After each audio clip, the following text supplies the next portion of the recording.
I mean, I do say to people, do you need this to be clean? And if they do, then I can do like a PG version, you know? Yeah. Like, I worked in burlesque long enough to know when you have to ask what your audience need and want, but you get a much better version of me when I can just say, bloody bastard, bugger, ass, fuck, cunt, piss. Oh, they're It's beautiful. much better. See, when you say them, I see them embroidered on pillows. These beautiful curse words sound so elegant. History, I'd like to follow me down the rabbit hole. History, I'd like to, frankly, I want to know. Hi, welcome to HILF, History I'd Like to Fuck with Dawn Brody. I'm Dawn Brody, and we are together in the Den. That's the Deluxe Edition Network. To find more great podcasts in the Den, click the link in our show notes or go to deluxeeditionnetwork.com. Now, my HILF today is Alan Turing, a young mathematician in London at the outbreak of World War II who became a key figure in breaking the top-secret Nazi encryption machine known as ENIGMA. Oh, now, he is widely considered now to have likely been autistic at a time when there was no diagnosis for such a thing, and he was gay at a time when there was a diagnosis for such a thing. And he is a fascinating figure. I mean, he invented artificial intelligence, you guys. Now, my guest for this episode is Heidi Mavir, who is herself autistic, is the mother of an autistic son, and the author of a best-selling book called Your Child Is Not Broken. And we recorded this remotely. She lives in England, and I'm in Los Angeles. And it was our first meeting after having only exchanged like a few emails and voice messages. And I think you'll join me in falling head over heels in love with her. Let's get started.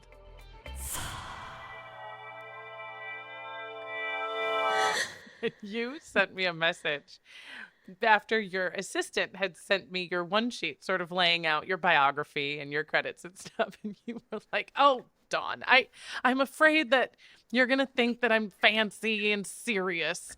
And I want you to know I want to drink with you. And also I used to run a burlesque show. I was so worried you were going to think I was like really stuffy and British. Oh, I was like, I needed to know that I used to get my boobs out for paying customers. And then she might like relax into it a bit. Oh God, I don't know what makes me feel better about that. That you did show your tits to people for paying public, and that, you know, like that is just a wonderful thing to know about you. Or that you believe that this is something that will endear me, calm me down, make me feel more comfortable. That I can really, and it's you're right. I've listened to every single episode of HILF. I know that's a way to like be like, oh yeah, this bitch is cool. Honest to God, I'm a bit of a fangirl, and this is my very favorite podcast. I tell everybody to listen to it, and I wait for it coming out. It needs to be more than once a fortnight, but I know you've got shit to read and that, and a life to have, and all that in between. But this feels like such a treat because I feel like I'm getting my very own one-to-one episode. I'm so excited. I've been telling everybody. Oh, Heidi, it fills my heart to hear it. Thank you so much. Because first of all, I love this podcast too. It's so much fun to do. And I'm so grateful that I have people who love it. And that's why I'm able to do it. But I'm a fan too, man. Like, I dug into your stuff. I've read most of your book. I will full disclosure. I haven't finished it. But I think you are marvelous. And so, man, like mutual love. Yeah, man. Mutual appreciation. Obviously, I've got a cup of Yorkshire tea, just milk, no sugar, obviously, because in England we do. Now, when you say obviously, it's because we are recording remotely. You're in the UK. Yeah. Can you give us the zoom on the map? Where are you specifically in the UK? I live about 45 minutes from where the Bronte sisters grew up, and where Wuthering Heights was written. And I live about 40 minutes from Whitby, where Frankenstein is set. You know, the... See, I feel like I'm just sitting here drinking bourbon like a dummy. Well, I did also bring a little stash down here of Yorkshire gin. Okay. I like how local you keep it. Oh, I'm proper local. It's a local gin for local people. So this is Slingsby gin that is brewed just up the road. Brewed, distilled, made just Distilled. up the road. It's gooseberry gin. Oh my God, Dawn, it's freaking incredible. So I'll be Oh. cracking that open shortly. I'm Yorkshire till I die, Yorkshire till I die. Well, I am just so glad that you're here. I am already having such a blast. And I told you that I read some of your book. You are the author of Your Child is Not Broken, How to Parent Your Neurodivergent Child Without Losing Your Marbles. It was published January 2022, so just about 2 years ago. And it generally discusses your journey with your son, Theo, who hit a wall in the public school system. So scary. And you had gone on this journey to try to find help for him and get him kind of back on the saddle, right? Before sort of coming to terms with the fact that the fucking saddle is what's broken. And during the course of his diagnosis, you yourself were diagnosed as being on the autism spectrum, and you were 44 years old at the time. What is that like? to find yourself having a definition for something that you may have considered just a personality quirk. You know what I mean? Yeah. It's in equal measure, absolutely glorious and a total head fuck. So like you kind of have an explanation for lots of the things that you haven't understood about yourself and the world and how you fit in the world or not. And why you found something so incredibly difficult for so long. And then you also have to reorganize everything you've ever thought about your life, the world and everything in it, and your place. And there's a lot of refiling of experiences and thinking, oh, right, okay, well, the reason that happened, the reason I found myself in that situation was because I had all this, unmet need, and I wasn't really aware of how to ask for what I needed. But generally, and like it's been an incredibly positive experience for us both, and we're both able to understand ourselves a lot better and advocate for our needs a lot better, and I kind of get it now, whereas I always felt like I was some kind of freaky alien and just was like, what is going genuinely? And I have this conversation with autistic people quite regularly when I say I thought I was an alien, and they're like, me too. Turns out we're not aliens, we're just autistic. And were you like kind of like, damn, alien would have been so fun? I mean, I'm not entirely sure I'm not an alien. If a mothership comes and is like, all y'all get on board, you'll be like, they mean me. I don't know how I know they mean me. Yeah. Out of the way.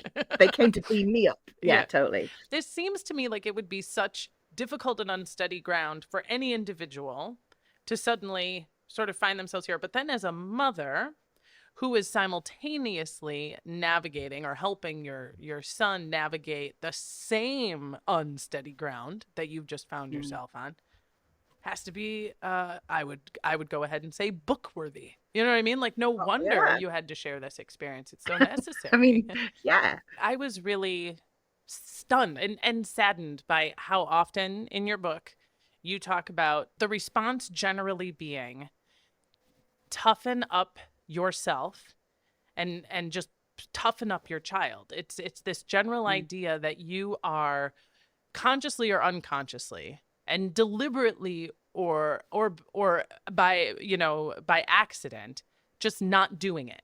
You're just not doing the thing you're supposed to do.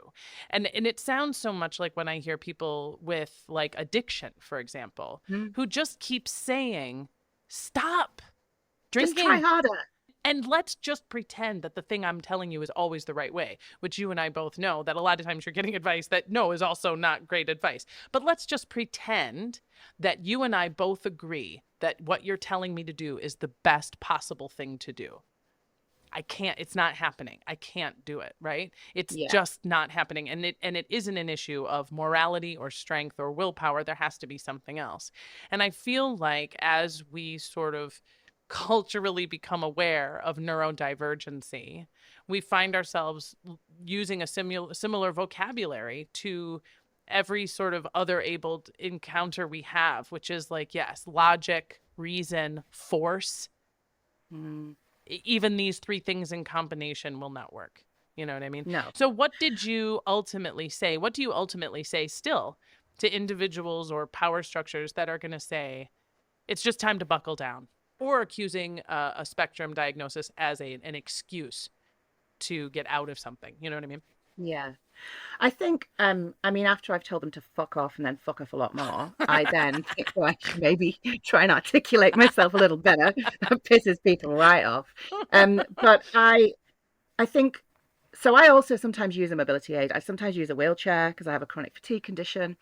And so I use the analogy of, would you ever, if someone was using a wheelchair, would you roll them to the bottom of a set of stairs and say to them, go on, just try.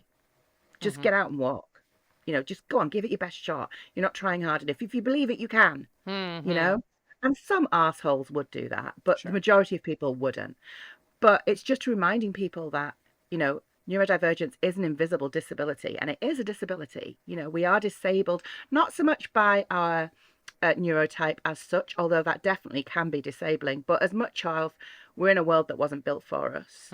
And I think it's one of those things where, you know, and I was guilty of this, before you have an autistic person in your life or know that you have an autistic person in your life, you have so many stereotypical ideas about what that is, what that looks like, how that manifests. And you always have that kind of like, oh, well, that's very other. And then I think I just really want to say to people, you know, yes, I'm autistic and I'm a human being. And I require and demand and expect and deserve the same level of compassion, respect, dignity, consideration as you would give to any other human being. Right. You know, so. Yeah. And fuck off. And in case I wasn't perfectly clear when I began, you can also go fuck yourself. Well, and I think that you also use that analogy of the person in a wheelchair at the bottom of the stairs. We also live in a world where if the individual in that chair, say, you know, a young man with no legs, did look at you and go, fucking A right, I can do this, and crawled on their elbows to the top of that staircase and got up there with their chest covered in splinters and their elbows worn down to the bones, we'd go, good job. Yeah. Let's put it on YouTube. Oh my God, you're such an inspiration. And we then have this complicated situation where that person is, you know, heaved bloody and hurt back into their chair with a medal and think, okay, I guess this is what they mean, and you know, it's obviously can be a much better way. We've still got such a long way to go in terms of people understand. And the thing is with disability, any kind of disability, is that it's the only, inverted commas, disadvantage that you could wake up tomorrow and have that you didn't have the day before. Like anything could happen to you overnight or tomorrow or whatever, and you could be disabled. And it makes me like, I just think that's mad that people aren't more accommodating. But I think that's maybe why, because of the fear of it. Absolutely. Like we're only ever an accident away, a moment away. And you know, Heidi, it's more than that. It's inevitable if we're lucky enough to get old. And some of us have been temporarily disabled. Sure. Who, you know, I mean, I remember, you know, when I had my daughter. And it wasn't long. I was very lucky. It was a couple of weeks. But yeah, I would look at every elevated curb. And in addition to having to get my fucking carcass up this thing, was having to lift a child over it or to get the front wheels of a stroller over it. And I thought, why can't we fucking, what the fuck, man? You know? Yeah. But no, I think it's tied up in just people's idea of we don't know how afraid we are of death. We're sort of unable to even sort of acknowledge that it isn't. We go, I know, totally gonna die someday. I'm like this finite creature, and I will one day step into the oblivion. I totally get it. I'm totally fine with it. It's like, no, you don't, and no, you aren't. And none of us are. And one of the ways that's gonna manifest is you're gonna see an old and or disabled person, and you're gonna go, thank God this not me, and you're gonna move on with your life. You know. And in this world, one of the other things, in addition to your amazing book, which by the way, sell yourself a little, honey, because I said this was bestseller, and I know that it is a top seller on Amazon. It was on the Sunday Morning bestseller. Can you give us New York Times bestseller? Which, it's the equivalent of like having a New York Times bestseller, but like in England, so it's more dignified.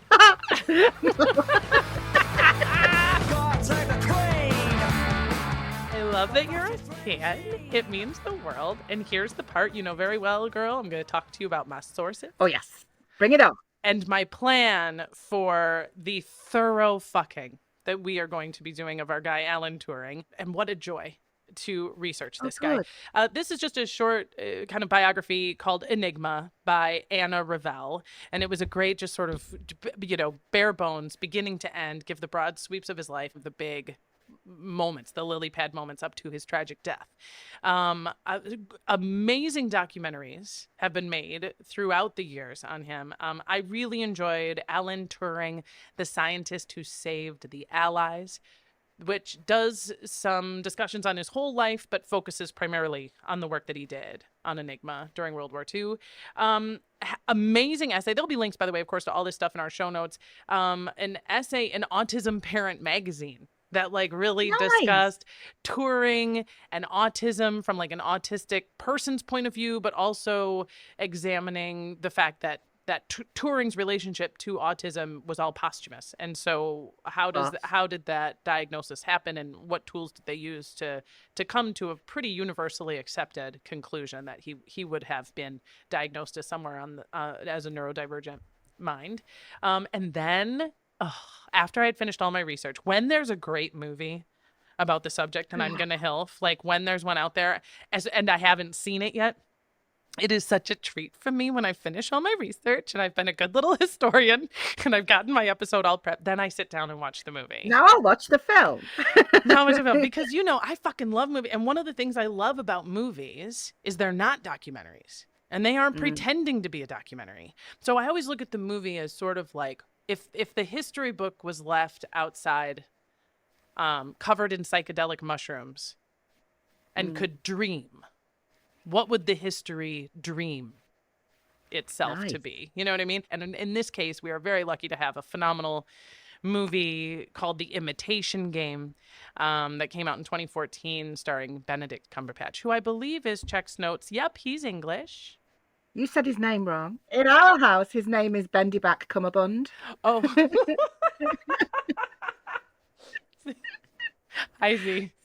And I would imagine if you yelled that loud enough, he'd turn around. And that's a fact. I think I saw him on a TV program once where he was talking about all the different ways that people say his name, and people do that. They do the da da da da da da, but with a B and a C. So yeah, Bendyback Cummerbund. Oh God. Okay, listen, from now on, when he comes up, I'm going to just point to you, and it's your job to say his name, because I don't want to mispronounce it. Yeah. I don't want to mispronounce it again. How embarrassing. Sorry, Benedict. I'm sure he's listening. I'm sure he's a big fan. Well, our famous Benedict in America is kind of a cunt. Benedict whom? Benedict Arnold. I don't know who that is. Benedict Arnold was the greatest traitor in American history.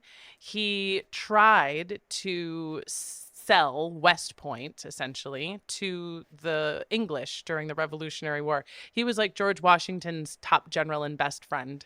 And we probably would have had President Arnold. It would have been Arnold Elementary School, and Arnold, he would have been a founding father, but he was a fucking traitor. Okay. No, our Benedict is far superior. Yeah, indeed. We're very fond of him.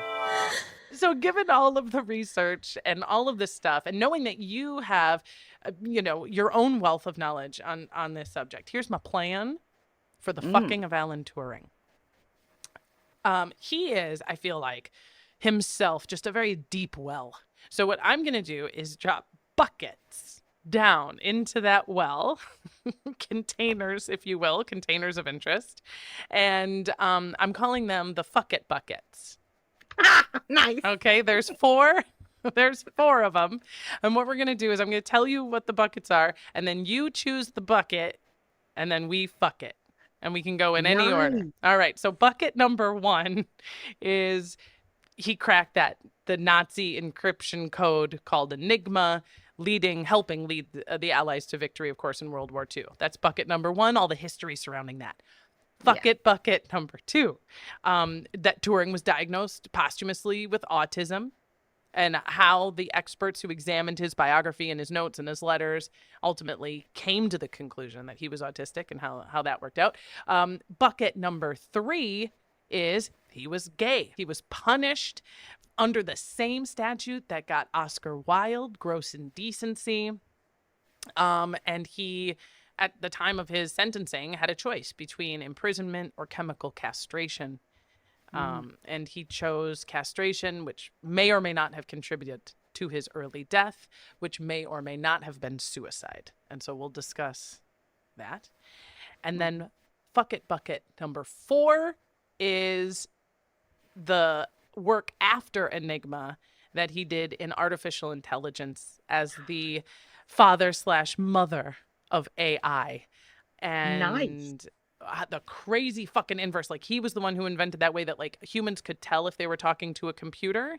But then the real meta mind fuck of when computers started a test to determine whether you are a computer, and it's all very cool and trippy. He's And responsible for I am not a robot. That's basically Alan's fault. Exactly. Crack Yeah. the Enigma code, but can't find a stop sign, sucker. Yeah. So those are our fuck it buckets. What do you think? These are great fuck it buckets. I'm very excited. Okay. I think we should start with the nice light stuff. Let's start with the autism stuff. Let's Great. talk about the autism. Great. And then let's like grow from there. Because I think sometimes people, when they hear you're autistic, they like want to get all the detail of that first before they can take anything else you say seriously. So let's get that out of the way. Great. And I also think it's so fascinating how we have this thing with him more than maybe many historical figures where we have broadly accepted that he was autistic, and there's this kind of thing of, oh, we shouldn't really posthumously like diagnose people, but with him we're kind of all agreed, oh yeah, he was definitely one of ours. So I like to nickname this bucket neurokindred, which was a term that I first heard in the introduction to your book. It was written by Christy Forbes. It made me, and this is not the first time I've been just like a little jealous. You know what I mean? Where I get like, neurokindred, that sounds great. That was like when I briefly in high school, like after I watched Girl Interrupted, I was like, oh, I want to put cigarettes out on my arm and go to an insane asylum. And then they were like, I just want to belong. And then they were I like, just want to belong. you can just hang out in the art room and smoke cigarettes, and you don't. I don't want to throw like a massive curveball / grenade into the mix, but Okay. Dawn Brody, if you are not neurodivergent, I will eat my motherfucking hat. I'm Really? just saying. My God, yes. See, and I wouldn't have listened to every single episode of your podcast if you weren't one of ours. Just saying. I'm going to open gin on See, that this is bombshell. what the gin is being cracked, people. It is the crack of dawn that is happening with this. So do you recommend getting tested for autism? Because actually, honestly, what I'm afraid of is that I'll get super stoked and then I'll go in and they'll be like, nope, you're totally middle of the road, normal as the rest of them. And I'll be like, fuck. I'm going to test myself for sure. To be genuinely serious, after the podcast, I'm going to send you a self-screening thing for you Great. to do so that you do it. And then you're like, oh my God, I'm totally one of theirs. I'm neurokindred. And then I'll just affirm the fuck out of you and say, don't worry about spending money on a private diagnosis. If you think you're one of ours, you're one of ours. Come on in. One of ours. We'll Okay, save great. you the money and the trouble. Okay. So. And then I'll get a t-shirt. Do I get like a card or a t-shirt, or Would you like a certificate? does it get me free parking No. places?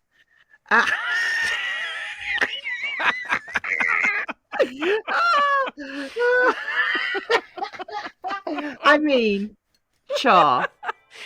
Okay.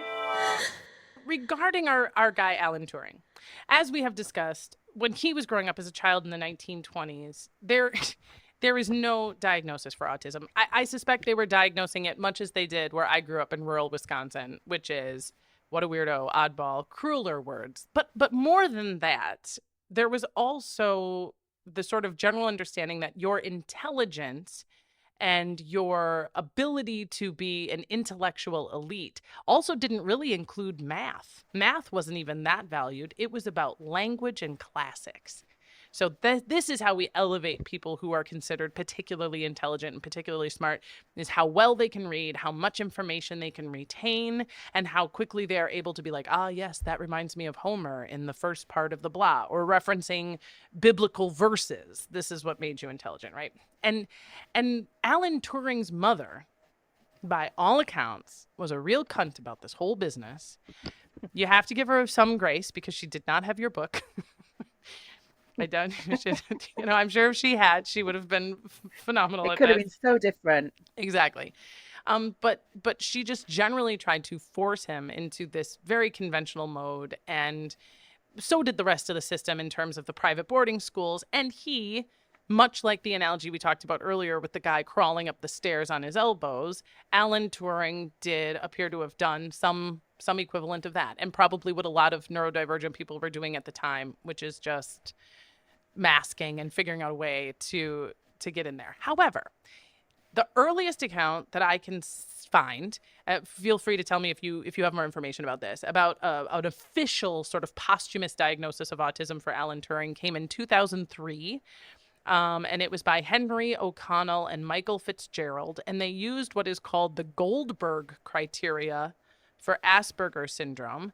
My understanding is that there are a variety of ways to be diagnosed as neurodivergent. Some are quote unquote official, some are medical, but this was their standard that they used. And again, I'd be very curious to know how what I'm about to explain compares to what you used for your own diagnosis and for Theo's and so on. But they say there are essentially 6 specific symptoms that must be present for an autism diagnosis.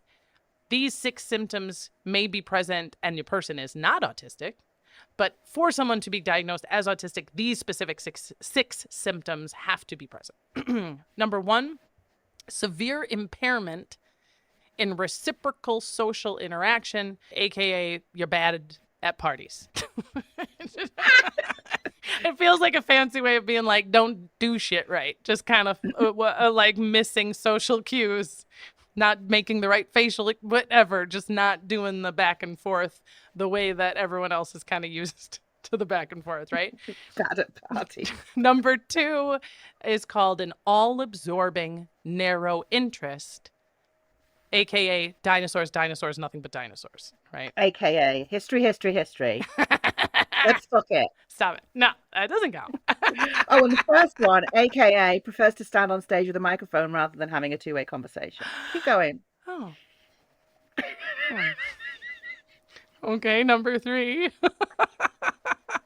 Tell me when this gets Oh no! uncomfortable. Oh God! Heidi, I'm not lying. This is the first time that I've looked at this list with a mirror. Number 3, imposition of routines and interests on self or others, aka I said dinosaurs is a bike ride a dinosaur. I feel like I might break you during this podcast recording. It's possible. So yeah, but in terms of like your Rain Man example, which you mentioned in your book, which was for most of our sort of Western popular culture, our collective introduction to what is autism was Rain Man. Mm-hmm. That obsessive repeat, gotta have the one thing, anything else sends you into sort of chaos, right? Number 4, nonverbal communication problems, aka what do I do with my hands, my eyes, my feet, my arms when you're talking? Number 5, speech and language problems, aka where's MRA? They do a lot of this in the Imitation Game. I thought they did a nice, subtle representation of some speech and language problems with the actor known as Bendy back cummerbund. who did, when he would get heated and would stutter, had a stutter and sort of pressured speech and labored speech when he got emotional and heated. And then number 6 is motor clumsiness, which I called AKA leave room for cream. Motor clumsiness. Something like, I can't remember what the number is, but it's something like 80% of autistic people would get a formal diagnosis of dyspraxia. We're all clumsy as fuck, basically. Sure. Is what that means. I certainly have fallen, but it was because LA sidewalks are like a game show. They are, elevate. It's ridiculous. And I drink bourbon at 10 o'clock in the morning. Oh, yeah. What I found was wild about this list, especially the ways that we all sort of imagine they are displayed by people we know or even characters that we've seen represented, is that at the time that Alan Turing is not only alive, but doing some of his most important work, right? Oddballs and weirdos like him in Germany were being executed and put into concentration camps. And individuals like him, of course, are being elevated and recruited to save, for lack of a better word, the world, right? Yeah. Keep that in mind, because it made me feel, I was like, yeah, that's great. But the treatment that he has after the war diminishes the glow of that comparison between what we like to believe is the good guys and the bad guys in this particular conflict. And we also have a comparison with that now, whereby I hate functioning labels, but what people might call high functioning or lower support need autistics are considered more valuable, more palatable, than people who have higher support needs or who might be defined as low functioning. Our non-speaking autistics are seen in a very different way to those of us who do have verbal language. So that hasn't changed very much. It's about how helpful we are to the people, how inconvenient we are to the people we are around us, or how helpful we are. It depends on how much respect and dignity we're afforded. That was amazing. Okay, so we've met you. We fucking love you. I'm going to tell you right now that you're a GILF. A guest I'd like to fuck. You're a GILF. You've listened to every episode. Have I called anybody a GILF yet? No. Word. I'm having a t-shirt made. I'm a GILF. And I'm sure that my listeners are like, oh yeah, we totally fuck Heidi. And you can when we come back. Because we've got 3 more buckets that we gotta fuck it. So when we come back in our break, we'll get to those. Be right back. This podcast is part of the Deluxe Edition Network. To find other great shows on the network, head over to deluxeeditionnetwork.com. That's deluxeeditionnetwork.com. Face it, dating sucked in your 20s, gets worse in your 30s, and your 40s, forget it. It's a cesspool out there, and we're your flotation device. Join us weekly for saucy chat, ridiculous love gurus, and MILF-worthy fun to spice up your life. The MILF and Me Podcast. Every Wednesday on your favorite pod platform. And the MILFandMePod.com. The MILF and Me Podcast. Hey, friends, you've done it again. Okay, since I've started HILF, the audience has steadily grown, and the downloads for each new episode meet or beat the previous ones. And one of the things that tells me is that generally, when I got ya, I keep ya. Oh, which is so cool for me, because it means I get to keep doing this. And over time, some of you have chosen to leave a little cash on the nightstand, and I appreciate it. The latest comers to Patreon are Liza H., Nick N., and Jennifer G. Oh, please join me in raising your next glass to them, because they're raising a lot more than that around here. If you'd like to jump in bed with us, have access to bonus episodes, and hear your name here next time, yay! Go to patreon.com/HILFpodcast, and then Follow me, follow me, follow me, follow. Follow me, follow me, follow me, follow. Follow me, follow me, follow me, follow.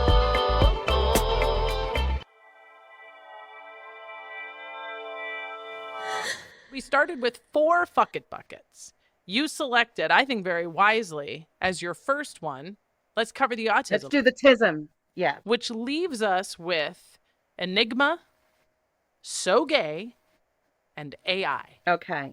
I think we do ENIGMA next. We've talked about his neurotype. Now we're going to pin down the why is this guy so important. And you said something earlier that has stuck with me, which was regarding people on the autistic spectrum as valuable insofar as they are useful and applicable to our needs. And certainly among the reasons we're fucking our guy Alan today, and why he is known as a historic figure, why the actor known as Broccoli Cucumber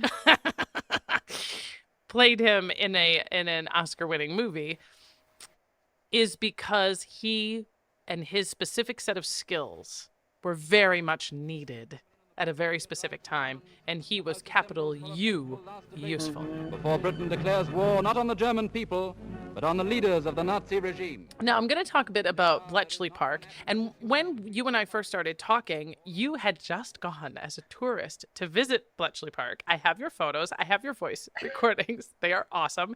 And I want to hear about what it is like there on the ground. But just to give the folks who are listening who may have absolutely no idea what I'm talking about, I'm just kind of broad strokes of what this place is. Bletchley Park is the name of a former private mansion estate where a very rich family used to spend their Christmases fox hunting in the late 1800s. It was meant to look much older. It was sort of designed to look like this sort of Victorian, Gothic, Tudor, Dutch. Like, it's, if you give a fuck about architecture, it's a bit of a mess. Oh, yeah. It's a bit of a sort of nouveau riche mess. But yes, Americans go, oh my God, it's so old and it's so English. In 1938, a guy named Admiral Sir Hugh Sinclair, who's the head of the Secret Service in the UK, M16, he buys this place with his own money because England's like, we can't afford it. And so he gets it with his own, because he thinks it's so important that they have this code breaking school, this like top secret code breaking school. And this was a perfect, not just it looked old in English, which I'm sure was great, but the location. Like Bletchley Park, among other things, is just at this ideal spot where it's not London, because that's going to get fucking bombed all the time. I got to turn the lights off all the time. London's like not going to be a great place.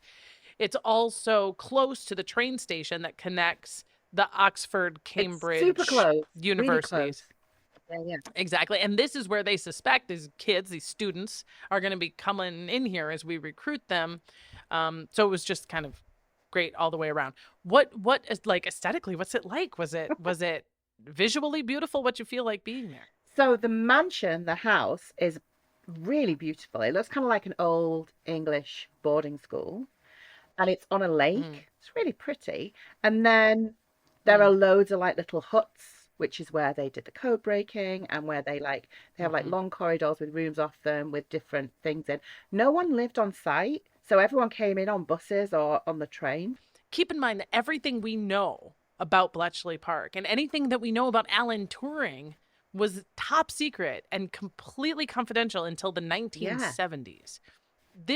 This whole campus, of course, had to be top secret at the time. So it wasn't like, this is the code breaker school. This is where we're recruiting everyone to be a code. So they labeled it as a radio manufacturing company, and the cover story had to be believable and then visible, you know. And they did this thing where the first batch of people that arrived, they like told the locals that it was a hunting party. And like a load of people just arrived, and they were like, oh yes, they're here to hunt for the weekend.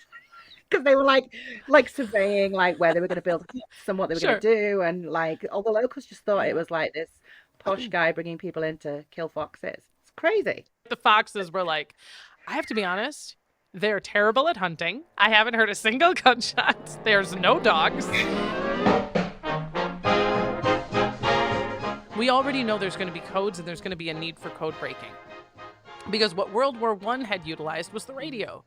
And if you have any sort of interest in like historical warfare, it was, of course, this enormous deal that all of a sudden the general, the president, whoever's commanding the armed forces, could communicate instantly with their troops.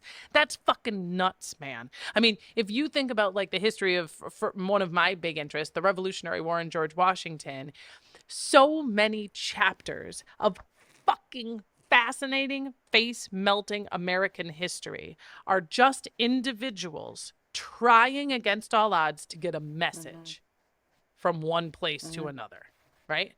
And even then, one of the threats was that message would be intercepted and that the wrong person would read that message. That has been the case forever. Of course, like all things in progression, with the advancement comes the piracy.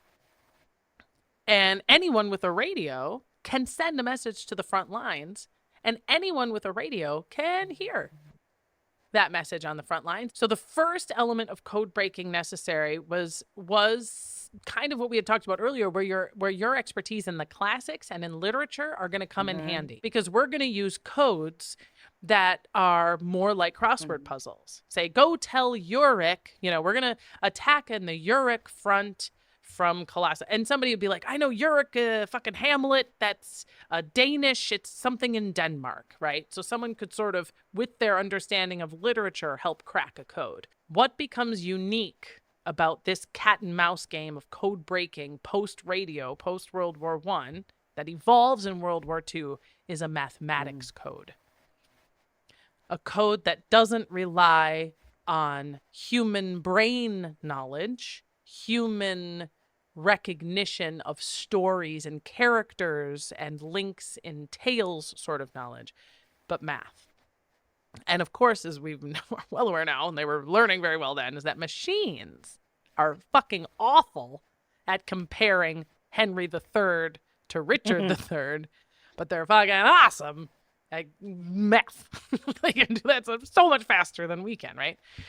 So when we get into this phase of World War II, the Germans introduce a real uber doozy of an encryption machine that they call ENIGMA.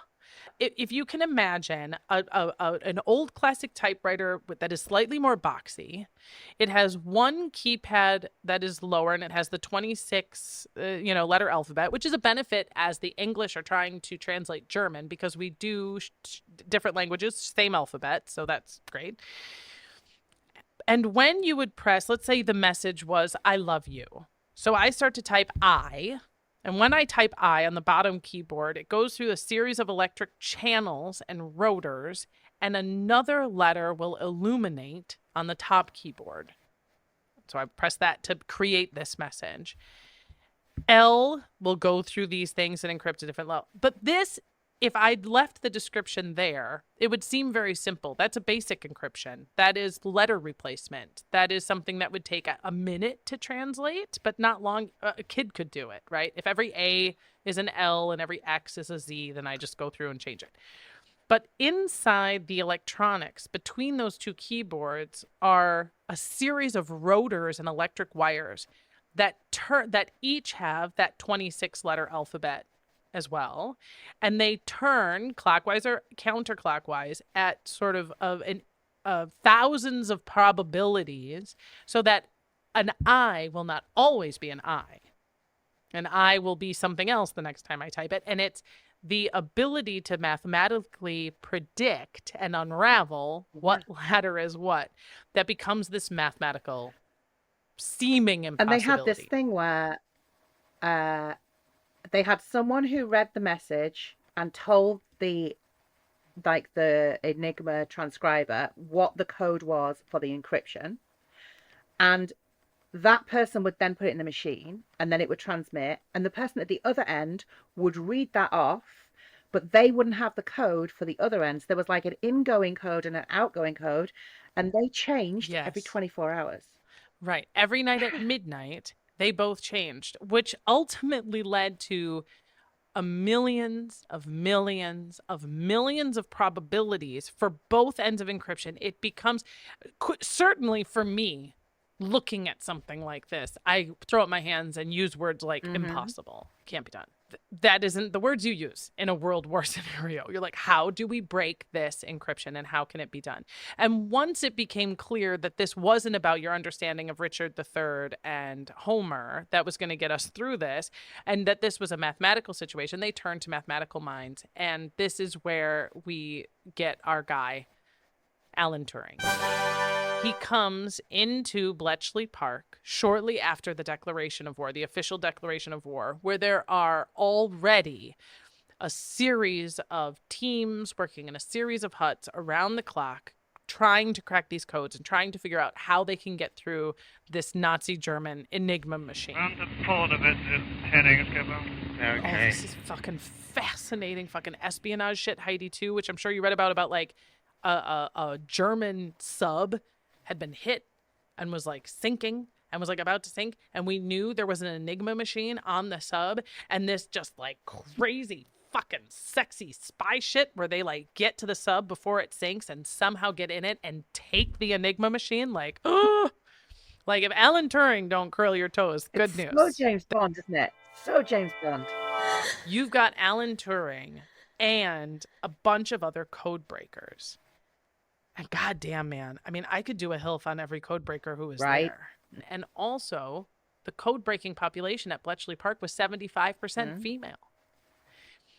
And their recruiting tactics were astonishing. My personal favorite, it is represented in the movie The Imitation Game. They give the credit to Alan Turing for dramatic effect, but I don't think it was his idea. But in any event, they put out this ad in the newspaper because they can't be like, are you good at cracking codes? The war could use you. Like, this is all, like, everything has to be obscured, right? So they put this pretty difficult crossword puzzle printed into the newspaper with this, like, fun font. Not a war font, but like a wee. Comic Sans. And it says, Comic Sans, exactly. Can you solve this crossword puzzle in 10 minutes or less? Wow, neato. Call this number for an exciting job opportunity. So mechanics and housewives and a lot of Black people, and when you're for the United States edition in particular, fill these crossword puzzles out, call the number, show up at Bletchley Park, and are essentially told, you've just been recruited for, Her Majesty's Secret Service. And I just think just the cover stories for those women alone must have been remarkable. I suspect its success required a lot of questions not being asked. And no one knew what anyone else did either. It is a machine that is making these codes. And therefore, it has to be a machine and in a computer that breaks these down. If I can understand mathematics, to even describe the way that Alan Turing understood mathematics, like, my toes have already come up to the line of, like, my vocabulary. You know what I mean? But essentially, what he did was eliminate enough other possibilities. So one key element was they realized that no letter would ever be encrypted as itself. So if it is an A in German, it will never come up as an A. And just in a world of millions of millions of millions of millions of millions of possibilities, that eliminates a ton in terms of what this message might say. So exactly. And one of 26, one of 4 26s, you know what I mean? But in terms of what Alan Turing was thinking when he built this machine, I don't understand. Using math, I can't comprehend. That's one of the pieces of data that he entered, which is an A will never be an A, okay? And that was key. The other thing that was key in this sort of puzzle unraveling was if they know, for example, how valuable it is to know the current day's ENIGMA encryption word for warning, they would set a landmine where they know there was a U-boat, where they know the U-boat would see the landmine before they hit it and send a message that tells everybody, warning, right? So we set deliberate landmines, knowing they're not going to explode, and then we just listen to see if we will be able to at least get the ENIGMA word for warning that day, and then we can do all the other stuff and enter that into, the giant thing, and that was very helpful. Also, there are some predictable phrases. For example, one particular place is every morning at 6 a.m. sending out the weather report. So even though we don't know shit about fuck, we know that it's probably saying things like air pressure and temperature and wind velocity. So we can look for like really specific phrases within this encryption that might help us. That was incredible. And of course, the term Heil Hitler, which is represented in the movie Imitation Game, and they send it up. So again, the dream of the history, it's absolutely great, which is the irony of the fact that they are required to constantly say Heil Hitler gave them a real tool in decoding their encryptions by just looking for what might say Heil Hitler, because we know it's going to be present. I fucking love that they like Heil Hitler themselves out of having a top secret code. I love it. The benefits of Alan Turing and the other code breakers working with him in Hut 8 at Bletchley Park is difficult, of course, to be precise about. But we also can't help but ask, what if we hadn't had this code broken? What would have happened? What could have happened? The estimation that seems to be agreed upon by everybody is that if it didn't outright win the war, because it contributed so much to the success of D-Day. And without the victory on Normandy Beach, would we have won the war? And the reason that D-Day was a success was because the code breakers were not only able to trick the Germans into believing that the thrust of that invasion was happening in Calais in England and not in France on Normandy Beach. It wasn't just that they were able to dupe them, but they were able to crack and read the private communications among the highest ranking members of the German military, the very highest members of the German military, which confirmed then that they had bought the dupe.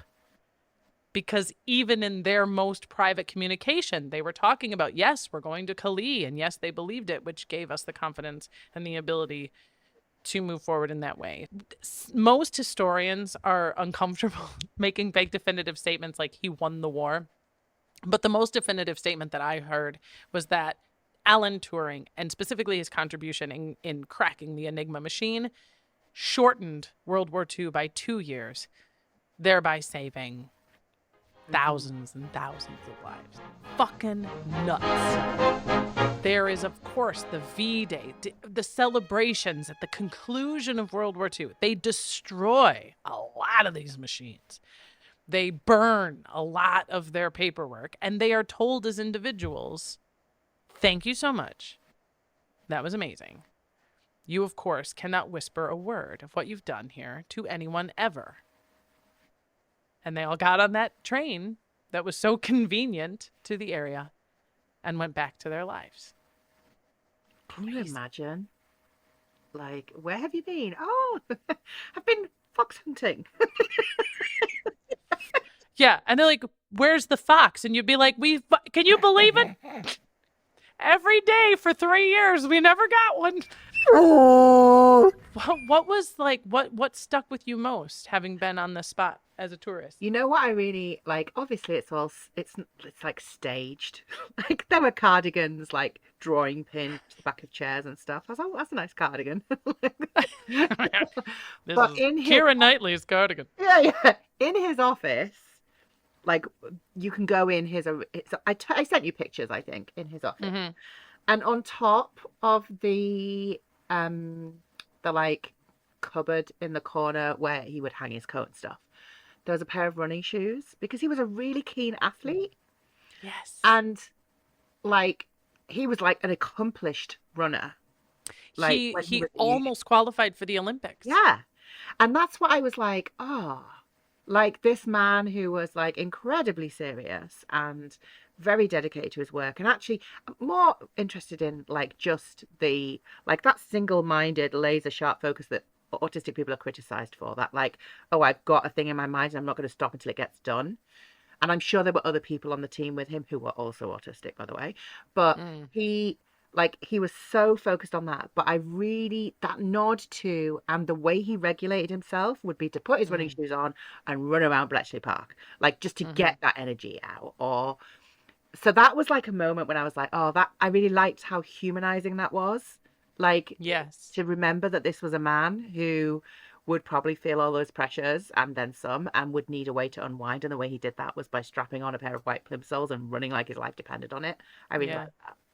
I really like that too. And I bet his ass looked great in them. I bet he corduroys. had buns of steel. Speaking of buns, we've got two beautiful buckets to fuck here, sister. Okay. We've got So Gay and AI. So if you have a big, a phallus here, you can dip it into any of these two buckets. What do you want to fuck first? I would like to dip my phallus in the AI receptacle, please. Alan Turing was really the first in the world of computers and robotics to conceive of a computer that thought like a human. We all seem to be very preoccupied with why and how ideas occur to human beings, right? So before we get into the artificial intelligence, we like ideas of inspiration. Why are they like this, and where did this idea come from? And when it comes to Alan Turing and AI, the prevailing answer to that question has been that it was the loss of a friend. when he was in middle school, he had a very difficult time making friends per Yes, I our remember this from the film now. yes, per our conversation earlier about what 6 symptoms have to be present. Bad at parties, kind of one of them, or too good at parties, right? And he had a very difficult time making friends, and he had a very difficult time fitting in, and he was considered an oddball, and he was considered difficult to relate to. And he made a very, very dear friend when he was in middle school who died when they were both 13.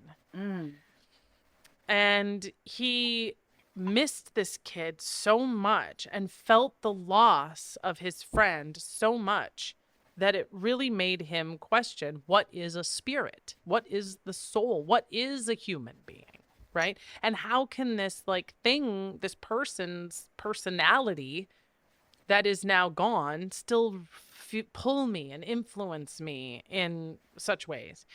And in answering that question, he seems to have said, and we know this from letters he wrote to the dead kid's mom and in various papers afterwards, that if the brain is a machine, and if the soul and the spirit live within the brain, then could not soul and spirit live in other machines? Could this be possible for at least a machine to be able to behave like a human brain, which of course requires a person who is almost definitely on the neurodivergent scale to then interpret for the rest of the world and for all time what it is to think like a human. Yeah. So anyone who is going to determine for all of humanity forever and all humankind how a human thinks like a human is going to be a monumentous task, right? Mm-hmm. But it seems that Alan Turing addressed this problem in much the same way that a young kid would, in terms of being able to sort of objectively ask, well, how do we pretend to be human for one another? Mm-hmm.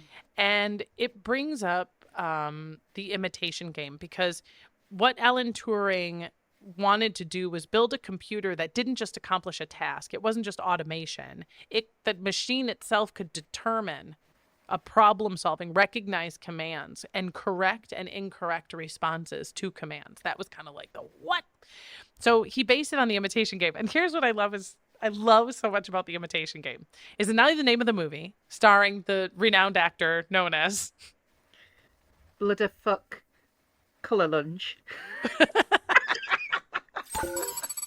The imitation game was a party game, a parlor game, which, let alone, I'm like, yay, Alan, you knew about a cool party game. You were good at parties. Man. No one appreciated you. You were good at parties. If you weren't good at parties, none of us would be anywhere. Mm-hmm. But if you were at a party where they wanted to play the imitation game, they would take a man and a woman. Ideally, they were in a couple. They would put them in separate rooms, separate from the party and separate from each other. Each of these individuals are given a series of questions, and they type their response. Mm-hmm. So that, people can interpret handwriting. And then it is the job of the rest of the party to try to guess who is in what room and who's answering what. So what Alan Turing imagined was an imitation game where you have 2 humans and 1 computer. Human A asks questions of human B and the computer. And after reading their responses, if human A can't tell the difference between human B and the computer, then the computer is considered to have passed the imitation game.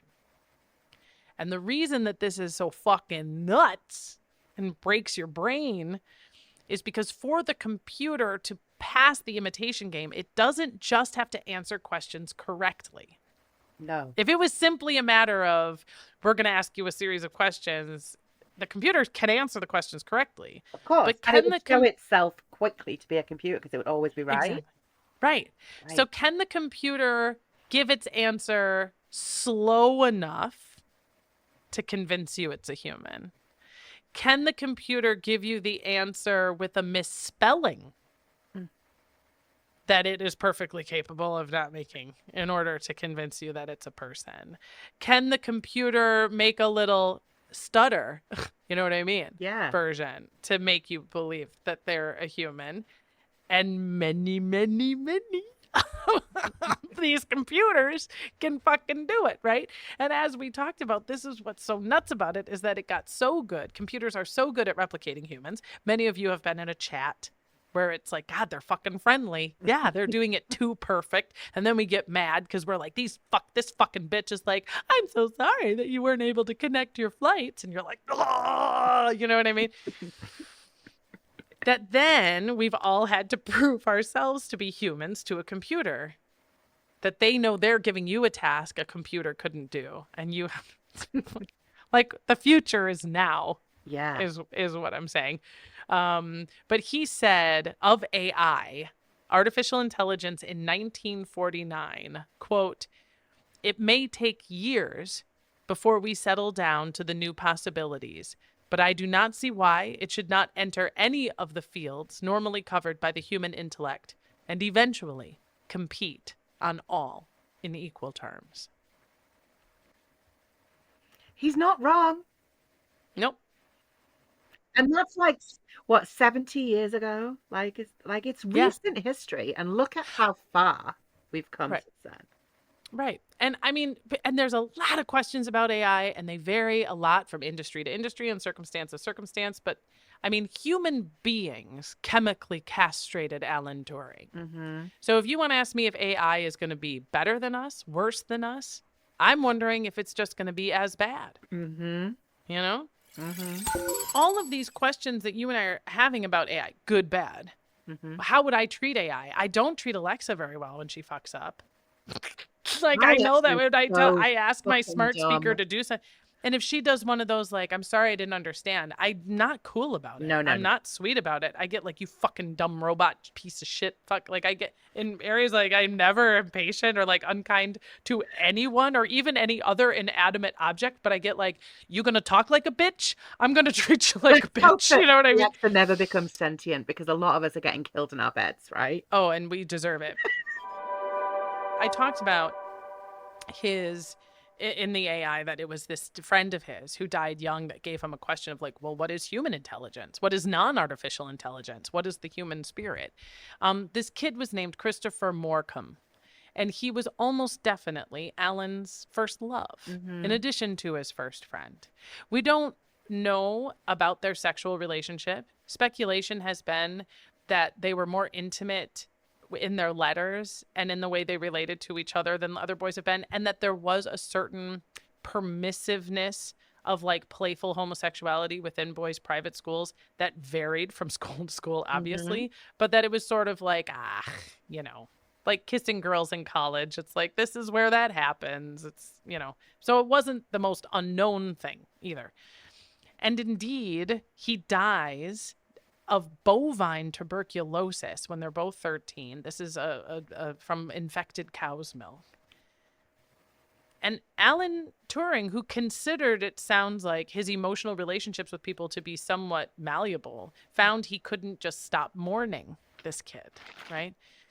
And he wrote letters to his mother saying things like, I think that the human body is a machine and our spirit is independent of that machine. And he says, quote, I know not what happens to the spirit while we sleep, but when we die and that connection is severed, the spirit goes into another machine, perhaps immediately. So sort of this idea of reincarnation, but sort of implies that you could have a human spirit within something like a computer. I'm sorry, Dave. I'm afraid I can't do that. In terms of his sexuality, though, he was only in the closet so much as was necessary given social standards. When he was engaged to Joan Clark, this was not like a closeted, like, they show it very accurately in the movie. He's like, I'm gay. And she's like, great. Yeah. So what? This is lots of gay people are marrying their buddies in the long before this and long after, right? And some of them stay in the closet. Our guy Oscar Wilde lies to his wife, or may have been bisexual and thought in all earnestness that he could. In all earnestness, nice. And could, have a monogamous relationship that his homosexuality wouldn't have factored in. Alan Turing was like, Joan girl, like, I'm never going to be your lover, and I will want to be the lovers of men. And she was like, super duper. And we'll be buddies and talk about math at night. And they had Sounds like, great. from what I understand, they had a genuine connection, were absolutely enamored with one another, and like were a soul connection and an intellectual connection, and were like, we're mates, this works, this is great. Yeah. I didn't see any reference other than the Imitation Game to the mutual benefit of her being able to sort of get freedom from her family. Her, you know, her parents, of course, are giving her as an unmarried woman a different sort of structure and strictness than they would if she was married. But that certainly makes sense. Yeah. Any married woman is now able to move and travel without her parents' permission. Like, yeah. But wonderfully, you know, it really appears Alan, within 4 or 5 months of their engagement, breaks it off. Why is speculation. But I think, again, the movie represents well that he just sort of understood that there was a chance for her, that she may yet, as a young woman, find real, true love and the father of her children, and that he didn't really want to be in the way of that. And that it was just sort of false. It's a lie. Nobody, you know, even if it's a beautiful lie, and even if it's a beautiful lie that everyone's sort of in on, it just, you know, didn't feel right. But there were lots of gay people that were not chemically castrated and punished under the law for gross indecency. The reason why this comes down on Alan Turing in the 1950s is because of a specific relationship, a sexual relationship that he develops with a 19-year-old guy named Arnold Murray. And it sounds like, you know, Alan's in his late 30s, early 40s. This guy's in his late teens. He needs money all the time. Some money goes missing from Alan's house whenever this dude spends the night. So he's like, you know, and you're in a bind when you're doing something illegal. Then he gets properly burgled. And there isn't a ton of stuff stolen, but he does have like a family watch and some heirlooms stolen. And he confronts this Arnold guy that he's fucking. I was like, buddy, did you fucking rob me? Right? And Arnold's like, I didn't, but I totally know the guy who did. His name is Harry. I'm so sorry. I'm so sorry. I'm so sorry. Right? And Alan goes to the police and says, I know the guy, you know, burgled me, and gets him on the road. They catch this guy, Harry. And the bottom line is, through the course of the investigation, the big glaring question that all, of course, they can't help but ask is, what the fuck is this? Who the fuck are all you guys? And what's the relationship here? And Alan tells them the truth. Says, I have a sexual relationship with this guy Arnold. He told me. And he is tried and convicted for gross indecency. And for those of you who haven't heard the Oscar Wilde episode, it's a great companion episode, It's by an the way. excellent episode. You should definitely listen to it. Dawn is very good at what she does. Thank you. Is that you don't have to be found guilty of sodomy. It was simply a sexual relationship with a man that was romantic and physical. That was it. It was such a thin thing. And his choice after conviction is imprisonment or chemical castration. As we've discussed, he chooses chemical castration, which specifically involves him getting synthetic estrogen injections over the course of a year. So it's HRT, basically. It is, essentially. And the goal at that point, with their limited understanding and their bullshit sort of filter, is that this will suppress his criminal sexual appetite. So the idea is that it would make you more feminine, more female. You won't want to fuck dudes as much, right? Because girls don't want to fuck dudes. Totally. And the idea of, I mean, I've never had hormone treatment, but when you're pregnant, your hormones double every day. And I've never felt crazier in my life. And I kept trying to figure out why I felt so fucking nuts. And they were like, well, your hormones are doubling every day. And I was like, well, fuck. So yeah, it does things to your brain. He grew breasts. He had a difficulty focusing, like the injections itself seemed to have impacted his ability, certainly, to do computations and his confidence in being able to engage with people and go to meetings. Well, as a perimenopausal woman, I'm here to tell you that changes in your estrogen levels fuck with you big time.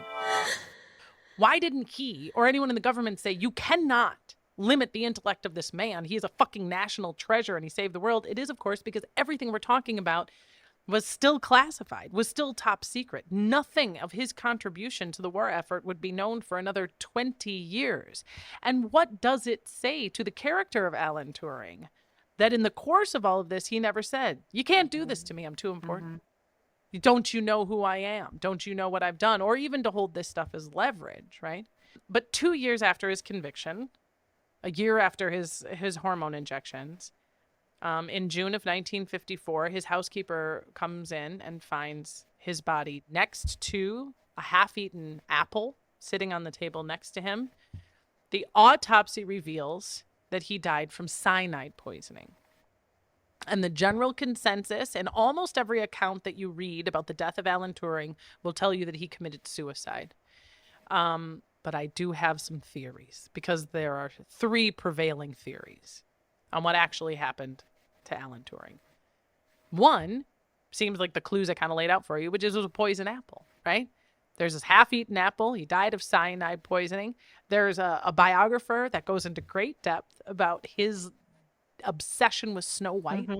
Specifically that Alan Turing was somewhat obsessed with that scene with the witch and the poison apple that she gives to Snow White, and that in the midst of his depression and in the midst of his devastation from losing his top security clearance, that he committed suicide in a way that gave homage to this favorite story of his and ate his own poison apple. They substantially, however, did not ever test the apple for cyanide. Interesting. So was there cyanide on the apple? Nobody can fucking answer it because they never tested it. One bite, and all your dreams will come true. Accidental cyanide inhalation is the prevailing theory, that he inhaled cyanide, which could have happened very easily by accident because he had cyanide around. It was part of various kind of experiments, things he was working with, and he was a little careless in the best of times. And arguably the estrogen didn't make him sharper than he had been in the times past. And so some people are like, he didn't commit suicide. He was eating an apple and accidentally inhaled cyanide, and that was what killed him.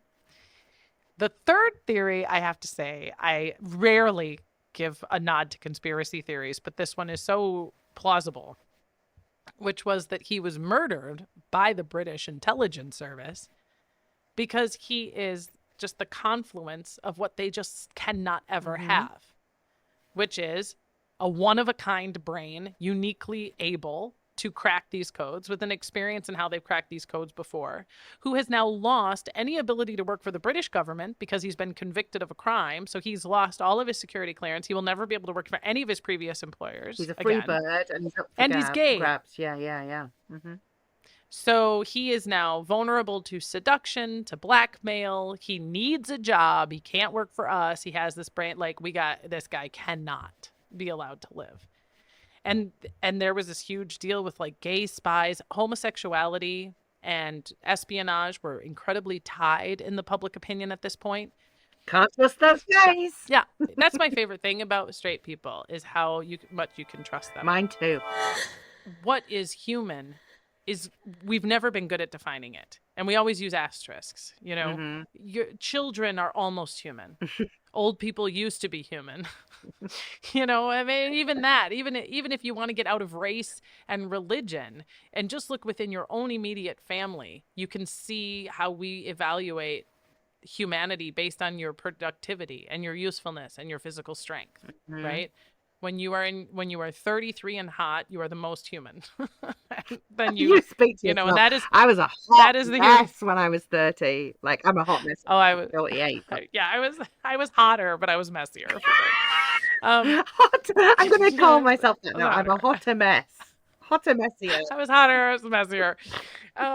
And we are going to have to, because for example, there are these little like food delivery robots already. We have at them. USC. I love them. I love them too, but people beat the shit out of them. Our last one came and it was empty. It came and I opened the thing and it played the music and it was fucking empty. Do you know why it was empty? Human Raccoons. error, right? Because I went to the shop to like, my robot came and it was empty. I want my money back and I want my shopping. Because they couldn't get all of our shopping in the little robot thing. So they took it out and went inside to try and work out what to do, and then the fucking robot set off to our house. Like, see you later. I have a job to do. I'm programmed, but like it's just the same with the Enigma. Like the error was human error. It wasn't machine error. That's right. Because it is a tool of ours, right? It is something that we have rendered. And in this way, we have become something of a god in the sense that they say, God made man in his image. And yet man is something completely independent of God, better and worse in so many ways. And I feel like we have rendered AI in our image. And it's only a matter of time before, as we did with God, they reject us and reevaluate. And that will be a really sad day for her because she's done a lot of work. God. Indeed. Yes, she has. But she needs a break. She's fucking exhausted. She's been busy, man. It wasn't just 7 days work. Don't let anyone tell you different. Heidi, we've been talking now. It's been 3 actual hours we've been talking. I've had like 4 gins. I'm going to cut this down. I have no idea how. I will have edited out far too much good stuff, which means the bonus episode for this is going to be remarkable. Maybe people should join your Patreon, Dawn, to get that. Oh, that's a good idea. They should. That's a great idea. I love how you just organically thought of that. And they can join, of course, at any level. Of course. Get the bonus. But why would they not join that at the highest level? Because then they get like unfettered. Like if at the highest level of Patreon, do they get to come and watch you sleep? Is that the deal? Mm-hmm. Nice. Yep. Well, the highest level, you can also touch my left boob, but only lefty. Okay. Because I feel like in true burlesque fashion, it's important to let you know you have a chance. And then everyone wants to believe they have a tease chance. it. And then once a year, you have like a 24-hour window when they can slip your finger, yeah? Oh, yeah. On Pearl Harbor Day.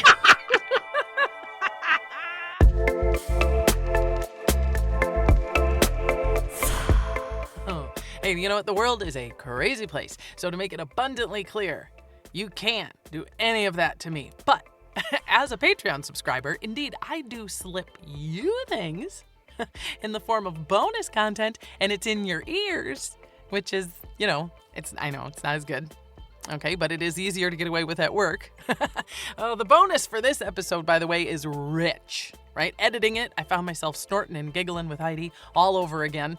And to hear it, go to patreon.com/hilfpodcast and commit a little.